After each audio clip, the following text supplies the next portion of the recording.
جس کے پاس 10 باقی 9 آدمیوں کے نمبر ہوں اور ان کا آپس میں رابطہ ہو، تاکہ اب ہر ایک آدمی سے گروپ لیڈر پوچھے گا تو 100 کالیں ہوں گی اور ٹائم بھی ضائع ہوگا. بہتر ہے کہ وہ اپنے سے پوچھ لیں. ہاں بھائی آپ کا نام کیا ہے؟ طارق. ہاں بھی آپ کے بندے پورے ہیں جی؟ پورے ہیں. مدین صاحب آپ کے بندے پورے ہیں جی؟ پورے ہیں جی. اسی طرح ہم تھوڑا وہ آئیڈیا لگا لیتے ہیں کہ بھی بندے سارے اپنے پورے ہیں، سارے ساتھ ہیں. اب طواف ہم نے شروع کرنا ہے. اب طواف شروع کرنے کے لیے یہ ہے کہ تھوڑا ہم آگے چلتے ہیں. یہ 7 چیزیں جو ممنوع ہیں پہلے وہ دیکھ لیں. احرام کی حالت میں یہ ناخن تراشنا، جسم کے کسی بھی حصے کے بال کاٹنا، خوشبو لگانا، مرد کو چہرہ یا سر ڈھانپنا، عورت کے لیے چہرے کا پردہ لازم رکھیں، سجے والی ٹوپی نقاب استعمال کریں تاکہ نقاب چہرے کو نہ لگے. چہرے پر وہ نہیں آنا چاہیے، چہرے کو کپڑا نہیں ٹچ کرنا چاہیے. پہلے سلے ہوئے کپڑے پہننا، جیسے بدن کے حساب سے سلے ہوئے کپڑے پہننا، جیسے قمیض ہوتی ہے، یہ ظاہر درزی نے سائز دیا کتنے بازو میں، کتنا چیسٹ ہے اور کتنا سائز ہے، اس حساب سے یہ بناتے ہیں. اس حساب سے سلے ہوئے کپڑے پہننے کی اجازت نہیں ہے. انڈر ویئر دنیا بھی اس کے اندر ہے، وہ بھی استعمال نہیں ہو سکتا مرد کے لیے. دستانے یا موزے پہننا، ایسی چپل بھی ممنوع ہے جو پیر کی پشت یعنی اوپر والے کی جو ہڈی ہوتی ہے اس کو چھپا. یہ 7 چیزیں ہیں جو ممنوع ہیں. اور شہوت کی کوئی بات کرنا یہ ٹھیک نہیں ہوگا. ضرورت کی چیزیں آپ اپنے ساتھ ظاہر لے جائیں گے، بالخصوص دوائیاں ہیں یا کپڑے ہیں.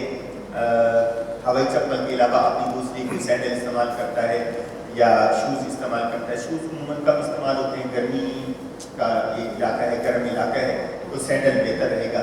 سینڈل آپ استعمال کریں اور ساتھ ہی اس کو رکھنے کے لیے ایک تھیلا ٹائپ کوئی چیز وہ استعمال کریں. یہ ہے احرام کی حالت. اب ہوٹل سے ہم نے جانا ہے حرم. حرم میں کچھ کتابوں میں آپ نے پڑھا ہوگا لکھا ہوتا ہے باب السلام سے داخل. اگرچہ کوئی ضروری نہیں ہے، لیکن اب چونکہ حرم اتنا وسیع ہو چکا ہے، اتنا بڑا ہو چکا ہے کہ میں سمجھتا ہوں ایک کونے سے دوسرے کونے تک پہنچنے میں 25 منٹ سے آدھا گھنٹہ لگتا ہے. اسی لیے جو قریب ترین گیٹ ہوگا ہم اس سے انٹر ہو جائیں گے. اور عموماً جو جس جگہ پر ہم نے جگہ لی ہے اس کے قریب ترین جو گیٹ ہے باب الفہد پڑے گا. باب الفہد سے ہم جیسے انٹر ہوں گے تو جوتے اتار دیں گے، جوتے اپنی اپنی تھیلیوں میں ڈال دیں گے، ٹھیک ہے. اور بولے کہ احرام کی حالت میں ہیں آپ لبیک اللہم لبیک کہتے ہوئے آپ انٹر ہوں گے. اور جہاں یہ موقع ملے بیت اللہ پر پہلی نظر پڑے تو یہ بھی ایک اجابت دعا کا مقام ہے کہ جب بیت اللہ کی نظر پہلی پڑتی ہے تو اللہ تعالیٰ وہ دعائیں بندے کی قبول کرتا ہے. تو انسان دعا کر لے ایسی جگہ پہ جہاں اگر لوگ جا رہے ہیں، نماز کا وقت ہے بڑا مشکل ہو جاتا ہے، ہوگا آپ کے لیے رکنا. اگر نماز کا وقت نہیں ہے، اور جو میرا تجربہ ہے بہترین وقت طواف کے لیے ہوتا ہے عشاء کی نماز کے بعد کا وقت، جب لوگ رات کے کھانے کے لیے آ رہے ہوں گے. یعنی اگر سپوز 8 بجے نماز ہوتی عشاء کی یا 8:30 بجے نماز ہے تو آپ 9:30 بجے جائیں، 9:30 پونے 10 تک جائیں. یا صبح کے وقت 12 بجے، رات کو 12-1 بجے، اس وقت یہ ٹائم ہوتا ہے. اور دن میں جو طواف کا اچھا ٹائم ہے وہ ہے ناشتے کے وقت، جب لوگ صبح کی نماز پڑھ کے پھر اشراق پڑھ کے پھر نکلتے ہیں ناشتے وغیرہ کے لیے. تو اس وقت انسان چلا جائے، یعنی 8-8:30 بجے دن پہ، یا ظہر کی نماز کے فوراً بعد. وہ گرم وقت ہوتا ہے، لوگ دوپہر کے کھانے کے لیے آرام کے لیے نکلتے ہیں. اس وقت میں رش تھوڑا کم ہوتا ہے، حج کے دنوں میں رش بہت ہوتا ہے، تو یہ بہترین وقت ہے. اب آپ جیسے حرم میں داخل ہو گئے، ہمارا جو پہلا گروپ یہ کا ہے کہ 8 تاریخ کی صبح کو پہنچے گا جدہ میں. ہو سکتا ہے نکلتے دوپہر ہو جائے. جو ہمارا دوسرا گروپ ہے سری لنکا والا، وہ 8 تاریخ کی شام کو پہنچے گا، اور ہو سکتا ہے اس کو پہنچتے رات کے 12-1 بج جائے، 2 بج جائے. ہو سکتا ہے مکہ پہنچتے یہ ٹائم، اس لیے میں آپ کو بتا رہا ہوں، ذہن میں رکھیے. اب آپ پہنچ گئے حرم کے اندر پہلی دفعہ جب آپ کی نظر پڑی بیت اللہ پر تو آپ نے دعا کری اور دعا کریں اپنے لیے بھی ربنا آتنا فی الدنیا بہترین دعائیں یہ کریں اور یا اللہ ہمارے سفر حج میں جو میری دعائیں ہیں تو اس کو قبول فرمانا میرے لیے میری اولاد کے لیے خاندان کے لیے امت مسلمہ کے لیے تو باقی لوگوں کے لیے تو آپ یا اللہ قبول فرمانا. تو یہ دعا کر کے اب آپ آگے چلے جائیں گے دیکھیں گے حجر اسود کس کونے پر ہے. عموماً جو دروازہ میں آپ کو کہہ رہا ہوں وہ ایسے ہی جیسے آپ جائیں گے بیت اللہ یہ سامنے ہے تو تھوڑا سا رائٹ سائڈ پہ چل کے وہ جو کارنر ہے سپوز یہاں سے ہم جا رہے ہیں تو یہ نہیں یہ والا جو کونا ہے یہ حجر اسود کا کونا ہوگا. تو اس حجر اسود کے کونے کے سامنے اس طرف یہ مثلا بیت اللہ ہے مثلا بیت اللہ ہے یہ سامنے دیوار ہوگی اس دیوار پر گرین لائٹ لگی ہوئی ہے. چنانچہ اس کو دیکھتے ہوئے آپ کو اندازہ ہو جائے گا حجر اسود تو نظر نہیں آئے گا آپ اس طرف آپ نے جانا ہے. جیسے حجر اسود کے سامنے پہنچے تو اب آپ استباق کریں. استباق ہے یہ مرد حضرات یعنی اپنے دائیں کندھے کے نیچے سے احرام کو لے آئیں اور بائیں کندھے پہ ڈال دیں. یہ ہے احرام اس کو کہتے ہیں استباق. یہ استباق سنت ہے ہر اس طواف میں جس طواف کے بعد سعی کرنا ہو. جس طواف کے بعد سعی نہ کرنا ہو اس میں استباق نہیں ہے اور رمل بھی نہیں ہے. یعنی چادر بجائے بغل کے نیچے سے نکال کر یہ استباق اور رمل صرف مردوں کے لیے عورتوں کے لیے نہیں. عورتیں اسی طرح رہیں. چنانچہ حجر اسود کے سامنے کھڑے ہو کے جو آپ نے کرنا ہے وہ یہ وہ تعلیم اگر کوئی بنوا سکتی نماز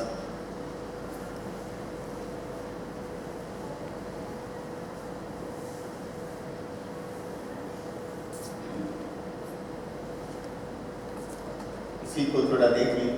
یہ میں کہہ رہا تھا کہ یہ باب فہد ہے. یہاں سے جیسے اتروں گی کافی لمبی سی جگہ ہے آپ دیکھیں میں نے کہا تھا یہ سیدھا جا کے تو تھوڑا رائٹ سائڈ سے جانا ہے اور یہ ہے یہ رکن یمانی ہے. یہ والا ہے حجر اسود کا کونا یہ والا. اس کے سامنے کھڑے ہو کے ہم نے یوں طواف شروع کرنا ہے اینٹی کلاک وائز. گھڑی کی سیڑھیاں جس طرح چلتی ہیں اس کے مخالف سمت میں چلنا ہے. گھڑی تو یوں چلتی ہے ہم یوں اور سنا ہے جب گھڑی شروع میں بنی تھی وہ بھی اسی طرح بنائی تھی. اس سے ظالموں نے اس کو چینج کر لیا اپوزٹ کر لیا لیکن طریقہ یہی ہے. چنانچہ یہاں پہ کھڑے ہو کے یہ حجر اسود ہے. اب حجر اسود پورا آج اس وقت حجر اسود پورا پتھر نہیں ہے یہ چھوٹے چھوٹے ٹکڑے ہیں. اگر غور کریں اگر کسی کو دیکھنے کا موقع ملے یہ اصل میں ٹوٹ گیا تھا. اس کی بھی ایک عجیب تاریخ ہے. حجر اسود پر پوری کتابیں لکھی ہوئی ہیں. ایک وقت ایسا بھی رہا ہے کہ یہ حجر اسود کے ٹکڑے چرا لیے گئے اور آج بھی آپ دیکھیں گے یہ جو بیت اللہ کے اوپر غلاف ہے اس کو لپیٹا ہوا ہوگا حج بالخصوص حج کے دنوں میں تاکہ لوگوں کا ہاتھ نہ پڑے. ہمارے یہ حاجی صاحبان ایسے ہوتے ہیں کہ وہ اس کے دھاگے نکالنے کی کوشش کرتے ہیں اس کا ٹکڑا نکالنے کی کوشش کریں گے اور ساتھ یہ بھی خیال رکھنا وہ طواف کے دوران کچھ ایسے بھی منچلے ہوتے ہیں جو جیبیں کاٹ رہے ہوتے ہیں یا بیگ ہوتے ہیں اس میں سے پیسے نکالنے کی کوشش کر رہے ہوتے ہیں. کیونکہ وہ حضرت حامی رحمۃ اللہ علیہ سے کسی نے کہا نا کہ جناب آج کل نمازی چور ہو گئے. کل بھی ہمیں ایک پرسوں جمعہ کا دن تھا ایک دوست آئے کہنے کا میں نیا جوتا لیا تھا اور آپ کو پتہ ہے میرا جوتا چوری ہو گیا. میں نے کہا جی آپ امام صاحب کے بھی 2 جوتے چوری ہو چکے ہیں یہاں سے اور دفتر سے موبائل بھی چوری ہو چکا ہے دفتر کے اندر سے. تو خیر مسجدوں میں بھی اس طرح لوگ آ جاتے ہیں تو بیت اللہ میں بھی اس طرح کے لوگ پہنچ جاتے ہیں تو پکڑتے بھی رہتے ہیں. کئی دفعہ ایسے وہ ہمارے سامنے پولیس والوں نے ان کو پکڑا اور اسی طرح ہر طرح کے لوگ ہو جاتے ہیں. تو حضرت حامی نے کہا کہ نہیں بھائی نمازی چور نہیں ہو جاتے چور نمازی بن جاتے ہیں کبھی کبھار. تو کبھی کبھی چوری کا مزاج رکھنے والے اور خیر کسی ملک کا نام نہیں لیتے کہ ایسے ہوتے وہاں ملکوں سے ان لوگوں کو باقاعدہ لے آیا اس لیے جاتا ہے کہ وہ بھیک مانگے یہاں پہ آ کر اور پیسہ اکٹھا کریں اور ان کی انویسٹ کیے جاتے ہیں ان کی ٹکٹیں لی جاتی ہیں ان کو ویزے دیے جاتے ہیں. اور ایسا بھی کئی دفعہ ہوا ان بیچاروں مسلمان کے دل میں ایک شوق ہوتا ہے کہ چلو یہ سامان ہے, بس تمہارا کام یہ سامان مکہ تک یا جنت تک کسی کو پہنچانا ہے, ٹکٹ ہم تمہارے دیں گے, تم عمرہ بھی کرو, ہمیں دعا میں بھی یاد رکھنا. اور وہ کیا ہوتا ہے, وہ سامان ایک ہیرن ہوتی ہے یا نشہ ہوتا ہے. نتیجہ یہ ہوتا ہے کہ جیسے وہاں پہ پہنچتے ہیں, پکڑے گئے اور وہاں پہ سزا قتل ہے. تو اس لیے دوسروں کی چیز لینے سے پہلے اچھی طرح یہ بھی جانچ لینا چاہیے کہ کون ہے چیز دے رہا ہے اور کیا چیز دے رہا ہے, یہ خیال رکھنا ضروری ہے. تو خیر, تو طواف میں آپ نے حجر اسود کے سامنے کھڑے ہو کے 3 طریقے ہوتے ہیں. سب سے پہلے تو میں نے پیچھے بتایا تھا استقبال کرنا. استقبال ہے کہ ایسے جیسے آپ تکبیر تحریمہ سے ہاتھ اٹھاتے ہیں تو حجر اسود مثال کے طور پر یہ حجر اسود کا کونا ہے, آپ یہاں پہ کھڑے ہو گئے تو یہاں اپنے یوں ہاتھ اٹھانا ہے اور کہنا ہے بسم اللہ اللہ اکبر, یا اللہ لا الہ الا اللہ واللہ اکبر وللہ الحمد, ہاتھ چھوڑ دینا ہے. اور یہ ہے استلام, ہاتھوں کو آگے کرنا ہے. دور سے اگر آپ کھڑے ہیں تو آگے کر کے لا الہ الا اللہ واللہ اکبر وللہ الحمد یا بسم اللہ اللہ اکبر کہہ کے پھر ہاتھ کو چومنا ہے اور پھر دائیں طرف ہو جانا ہے. اب بیت اللہ آپ کی بائیں طرف ہو گیا, اب آپ نے چلنا شروع کرنا ہے اور استباق کی حالت میں ہے, پاؤں کو تھوڑا ایڑی کو اٹھاتے ہوئے یوں چل رہا ہے, ذرا تیز تیز اگر موقع ملے. لیکن اگر رش اور ازدحام ہے تو اس کو چھوڑا بھی جا سکتا ہے, یہ سنت ہے. اس لیے کہ کسی کو تکلیف پہنچانا یہ حرام ہے.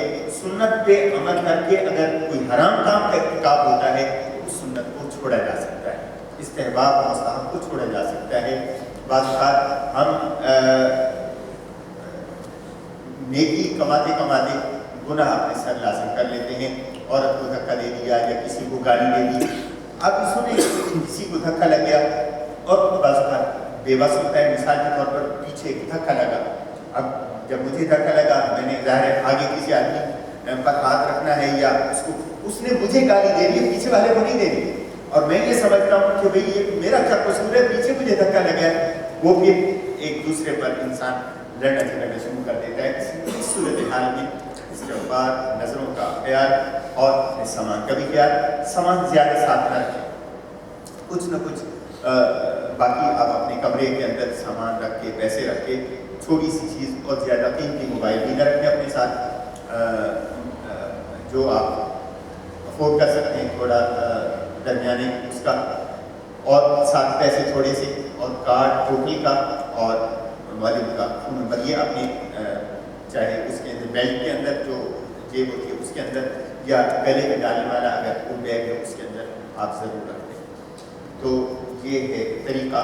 تو 3 انداز میں بتا رہا تھا. ایک یہ ہے کہ بالکل حجر اسود کے قریب جا کے بوسہ دینا, اور ایک بوسہ دینا کیا ہے, لبوں کو رکھنا. کچھ لوگ ہوتے ہیں کہ وہ چاٹنا شروع کر دیتے ہیں, وہ بھی ٹھیک نہیں. اور اس لیے کہ اب دیکھو ہزاروں لوگ ہیں, سب نے یہ کام کرنا ہے.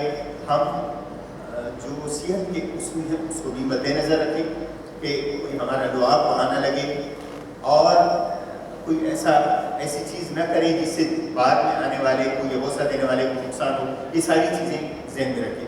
لیکن رش اتنا ہوتا ہے کہ ہارڈلی 2% یا 3% لوگ ہی غصہ دے سکتے ہوں گے. اسی لیے شریعت نے دوسرا بتایا. دوسرا طریقہ ہوتا ہے کہ کوئی چیز آپ کے ہاتھ میں ہے یا خود آپ کا ہاتھ حجر اسود تک پہنچ رہا ہے, آپ اس کو ٹچ کر کے اس کو چھو لیں. اور تیسرا ہے دور سے کھڑے ہو کے استلام کرنا, جیسے میں نے آپ کو طریقہ بتایا.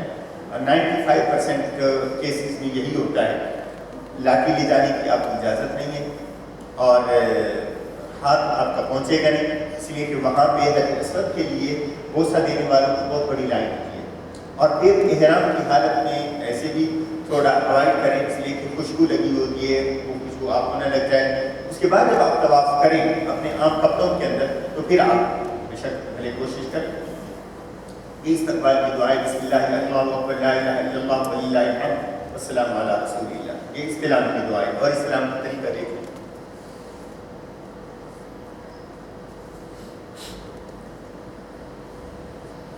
استلام کا طریقہ اور استقبال کا طریقہ, دونوں ہاتھ کانوں تک اٹھائیں گے, الفاظ پڑھ کر چھوڑ دیں. بسم اللہ اللہ اکبر, بسم اللہ اللہ اکبر وللہ الحمد, لا الہ الا اللہ. اور استلام کا طریقہ بسم اللہ اللہ اکبر لا الہ الا اللہ وللہ الحمد. یہ ہے حتیم. ٹھیک ہے, یہ حتیم کسی زمانے میں بیت اللہ کا حصہ ہوا کرتا تھا. جب حضور صلی اللہ علیہ وسلم چھوٹے تھے, نوجوان تھے, اس وقت یہ سیلاب کی وجہ سے بیت اللہ کو نقصان پہنچا تھا, تو پھر مکہ کے لوگوں نے پیسے اکٹھے کر کے اثر نو تعمیر کی تھی.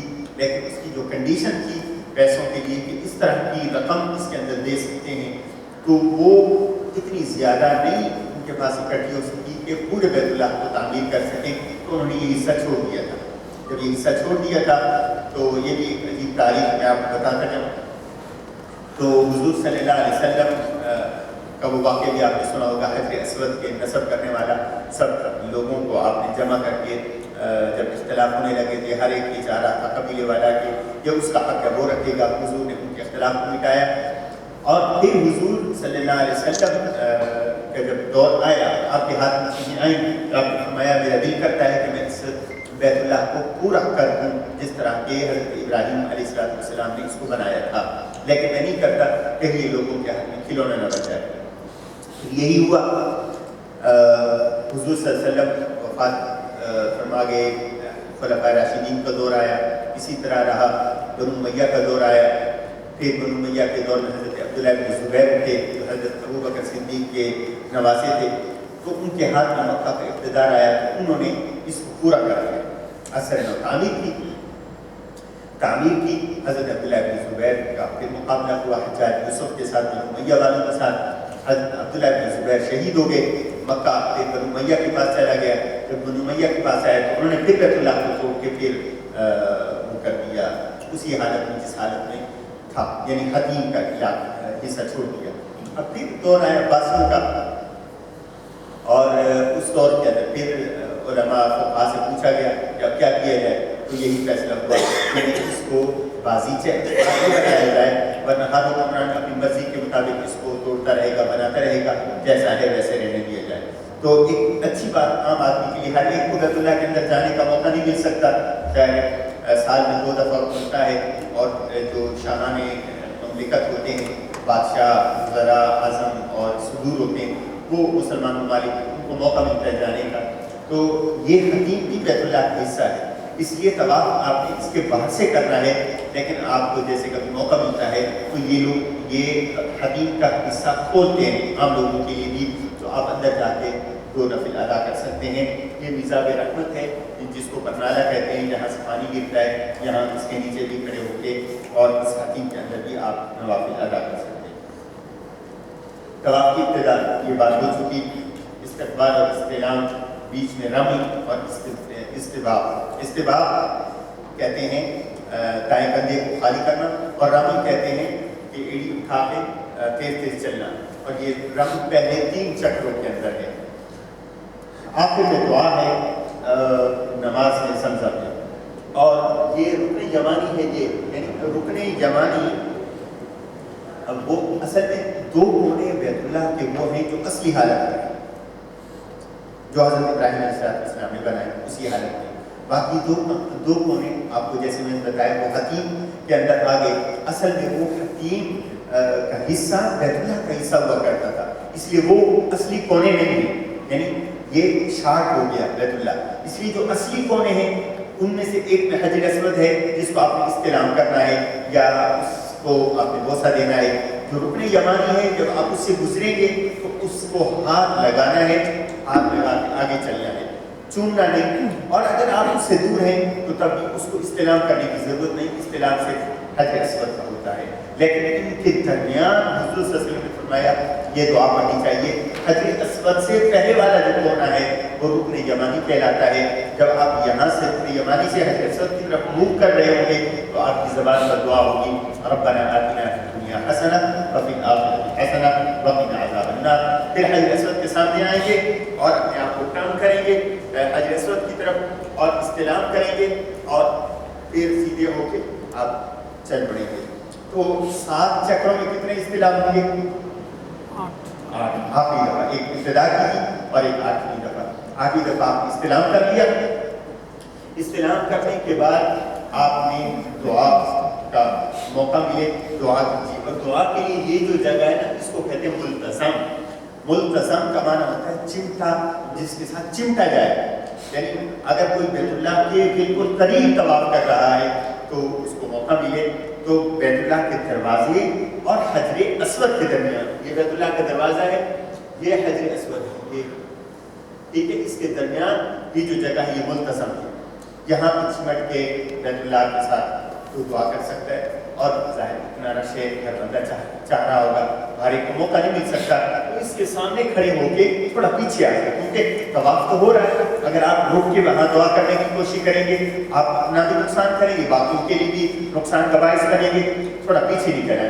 اسی لیے جب آپ طواف کر رہے ہوں گے تو آخری طواف آپ تھوڑا باہر نکل کے کریں تاکہ آپ کو باہر نکلنے میں آسانی ہو. جب باہر نکلیں گے تو ملتزم کے سامنے کھڑے ہو کے آپ دعا کر لیں, یا اللہ جب نے طواف کیا, تو نے توفیق دی, کتنے لوگ ہیں جو تیرے گھر کے کو آنے کو ترس رہے ہیں, تو نے ہمیں توفیق دی, تیرا احسان اور شکر ہے, یا اللہ اس کو قبول فرما لے. اس کے اندر کوتاہیاں بھی ہو سکتی ہیں, کمی بھی ہو سکتی ہے, ہم عاجز ہیں, یا اللہ ان کوتاہیوں اور کمیوں کو دور کرتے ہوئے ہمارے اس طواف کو قبول فرما.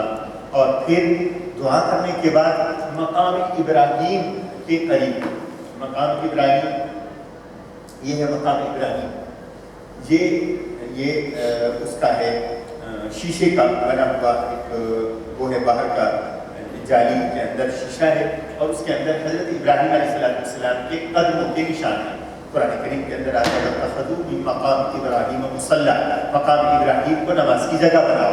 تو یہاں پر اس کے پیچھے یا اس کے قریب اور طواف اس کے بالکل قریب تو آپ کو جگہ نہیں ملے گی, تو اس کے کافی پیچھے ہٹ کے لوگ نوافل ادا کرتے ہیں.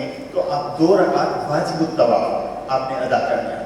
اب آپ نے دونوں کندھے تھام لینے. پہلے تو آپ نے طواف شروع کرتے وقت دایاں کندھا خالی کیا تھا نا, اب آپ کے 7 چکر ہو گئے, 8 استلام ہو گئے, اور آپ نے دعا کر لی. اب آپ کیا کرنا ہے, 2 رکعت واجب الطواف, یہاں جمع نہیں اپنے اپنے طور پر پڑھنا ہوگا. آپ واجب الطواف ادا کر لیں. اب آپ کا یوں سمجھیے کہ 40% پورا مکمل ہوا. اب آپ جا رہے ہیں صفا کی طرف.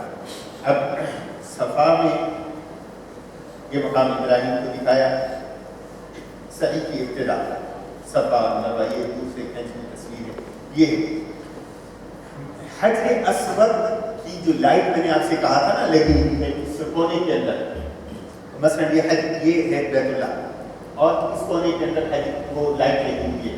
تو آپ اس طرف مقام ابراہیم میں نماز آپ نے پڑھی, آپ اوپر چڑھ جائیں, اس طرف چلیں گے تو یہ آپ کو کھردری سی جگہ نظر آ جائے گی, اور یہاں پہ پہنچ کے پھر آپ نے بیت اللہ کی طرف رک کر کے دعا کرنی ہے, اور دعا کر کے استلام کرنا ہے, اور پھر آپ نے اپنے سعی کی ابتدا کرنی ہے.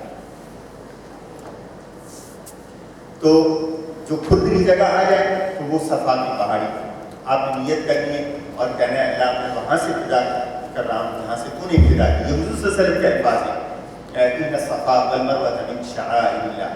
اللہ تعالیٰ نے صفا کو پہلے ذکر کیا, مروہ کو بعد میں. اور یہاں پہ جاہلیت کے اندر 2 بت ہوا کرتے تھے, ایک صفا پر اور ایک مروہ پر. حضور صلی اللہ علیہ وسلم نے ان کو ہٹوا لیا اور پھر فرمایا کہ صفا سے مروہ تک چلو, اور درمیان میں گرین لائٹ لگی ہوئی, ان 2 گرین لائٹوں کے درمیان ذرا تیزی کے ساتھ چلو. دوڑنے کی بات نہیں, تیزی کے ساتھ چلو. جو خواتین ہیں ان پر یہ پابندی یا یہ شرط ان پر نہیں ہے. مرد حضرات تھوڑا سا جو ہے سفر تیز چلنے کا, آپ آگے جا کے رک سکتے ہیں. طواف وضو کی حالت میں ہوگا, وضو ٹوٹ جائے تو وہیں پہ طواف ختم کریں, باہر جائیں وضو کر کے آئیں, وہیں سے پھر شروع کریں جہاں پہ ختم کیا تھا. اور اگر اس درمیان